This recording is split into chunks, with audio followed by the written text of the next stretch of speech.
बच्चे पे ना क्यूटनेस वाली चीजें अच्छी लगती है, जब वो क्यूट हरकतें करते हैं, वो कुछ नॉटी हरकतें करते हैं। आपने अपनी शादी की जिम्मेदारी अपनी 6-7 साल की बच्ची के सर पे डाल दी और ये बोलने में आपकी इतनी हिम्मत नहीं हो रही है कि हाँ मुझे अब अपनी लाइफ में आगे बढ़ना है और मुझे शादी करनी है।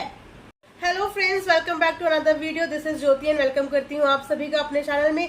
सो don't forget to subscribe earth mom Dehradun. Let's start the video. So मैं ऐसे ही अपना YouTube में स्क्रॉल कर रही थी एंड स्क्रॉल करते करते मेरी नज़र एकदम से जानवी के चैनल पे पड़ी।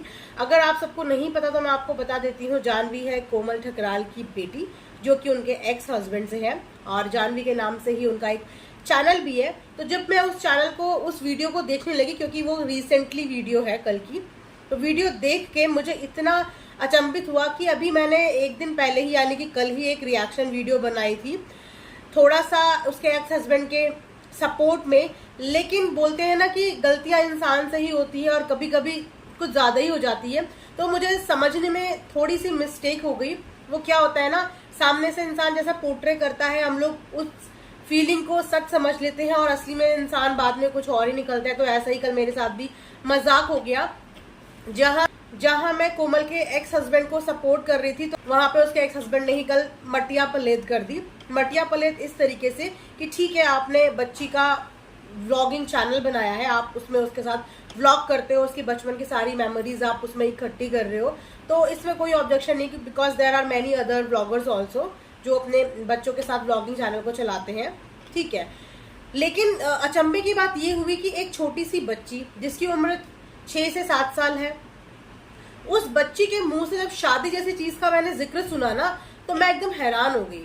हालांकि ऐसे पॉइंट इन पे पहले भी बहुत बार उठ चुके हैं कि 22 दिन की बच्ची कोमल आपके पास छोड़ के गई थी। बेसिकली 22 दिन की बच्ची आपके पास छोड़ के तो गई थी, लेकिन उस बच्ची को पाला था आपके भाई और आपकी भाभी ने। और उसके बाद आपका अचानक से मूड होता है तो आप अपने भैया भाभी से उस बच्ची को लेके अपने पास आ जाते हैं, अपने पिता होने का फर्ज निभाने के लिए, जो कि बहुत अच्छी बात है। लेकिन इस छोटे से मासूम बच्चे के ब्रेन में जो इतनी सारी चीजें आपने डाली हैं, जो ब्रेन उसका मासूम वाला ब्रेन वॉश करके जो एक इतना मैच्योर लेवल की बातें उस बच्चे के दिमाग में डाल दी हैं, आप खुद मुझे बताइए कि क्या इस एज के बच्चे के मुंह से ऐसी बातें सुनने में अजीब नहीं लगेगा? आपको शादी करनी है तो आप सीधा सीधा सीना ठोक के बोलो ना कि भाई मुझे अब शादी करनी है, मेरा मन हो रहा है अब शादी करने का। लेकिन अब बच्चे का हवाला देके, उस बच्चे के इमोशंस लोगों को दिखा के कि नहीं बच्ची को मम्मी चाहिए, कभी आपका थंबनेल होता है कि बच्ची को मम्मी की याद आ रही है, ये सारा फोकस हम लोग समझते हैं कि आपका मन हो रहा है शादी करने का। देखो, इसमें कोई बुराई नहीं है, आपको शादी करनी है, आप कर सकते हो। हर बंदे को अपनी जिंदगी के फैसले लेने का पूरा पूरा हक है। लेकिन उस चीज में आप बच्ची के इमोशंस को क्यों ड्रैग कर रहे हो, उस बच्ची के मुंह से क्यों बुलवा रहे हो? आपको कोई नहीं रोक रहा है, ये आपकी खुद की लाइफ है, तो किसको क्या प्रूव करना है आपको?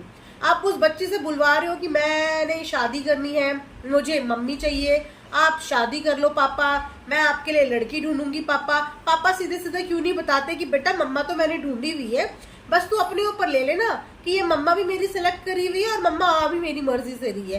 तो नौटंकी और ड्रामेबाज की ना एक हाइट होती है जिसमें इन लोगों ने ना छोटे बच्चों को तक नहीं छोड़ा हुआ है। उन मासूम बच्चों से भी बुलवाते हैं कि बेटा ऐसे बोलो। एक छोटे से बच्चे को क्या समझ कि मम्मी आने से पापा की जिंदगी में क्या खुशियां आ जाएंगी? एक बच्चे को क्या पता, जिस बच्चे ने मम्मी कभी देखी ही नहीं है, जो बच्चा अपनी ताऊ ताई जी के चाचा चाची के पास पला बड़ा है, उसे क्या पता कि मम्मी के पापा के जिंदगी में आने से पापा बड़े खुश हो जाएंगे?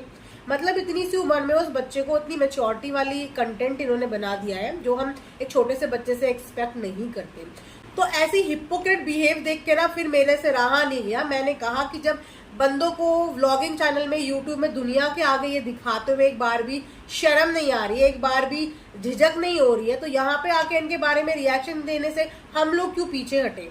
जब आप लोगों को अपनी जिंदगी, अपनी लाइफ, अपने बच्चों का इस्तेमाल करने से शर्म नहीं आ रही है, आप लोग बाज नहीं आ रहे हो, आपको यही नहीं पता कि बच्चों से क्या बुलवाना है और क्या नहीं बुलाना, तो इस चीज पे मैं बोलूंगी कि अगर कोमल ने दोबारा शादी कर ली तो फिर उसकी शादी पे इतना बवाल क्यों मचाया गया? तो आपकी वीडियोस खुल खुल के सामने क्यों आई? आपने कहां से कौन सी इन्फॉर्मेशन किस तरीके से लीक हुई, क्योंकि जब दो लोगों के बीच में प्राइवेट चीजें होती है ना, तो मजाल ही नहीं होता कि तीसरा उन चीजों को लीक कर दे, ठीक है, क्योंकि ये दो लोगों के बीच की बात है। तो अगर आपकी प्रिवेसी इस तरीके से सोशल प्लेटफॉर्म पे आई थी, तो कहीं ना कहीं हो भी सकता है कि आपका उसमें मेजर रोल रहा हो चीजें लीक करने में, कंट्रोवर्सी क्रिएट करने में। तो अब क्योंकि आपने तो कंट्रोवर्सी क्रिएट कर दी थी, तो अब आप सामने से आके ये नहीं बोल सकते थे कि मुझे भी शादी करनी है, क्योंकि आपका चैनल जानवी से चल रहा है और जानवी को लोग पसंद करते हैं। आपका चैनल देखते ही इसीलिए क्योंकि जानवी को पसंद करते हैं।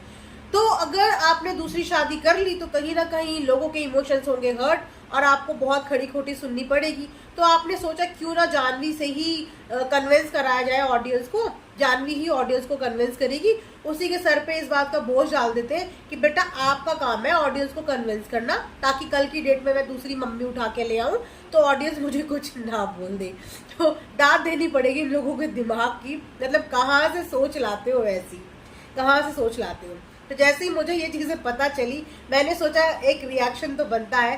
सो इसीलिए आप लोगों ने डिमांड भी की थी, आप लोगों को काफी इंटरेस्ट भी है कोमल ठकराल से रिलेटेड न्यूज सुनने में, क्योंकि मैंने वोटिंग पोल पे देखा था काफी लोगों ने कोमल ठकराल के टॉपिक के लिए वोट किया था। तो ये है आप सबकी चॉइस पे कोमल ठकराल का एक रिएक्शन। अनदर रिएक्शन जिसपे चाहिए होगा आप कमेंट सेक्शन में बताना, वो इसी पे रिएक्शन आएगा। So till then take care, do like and subscribe my channel earth from Dehradun and thanks for watching.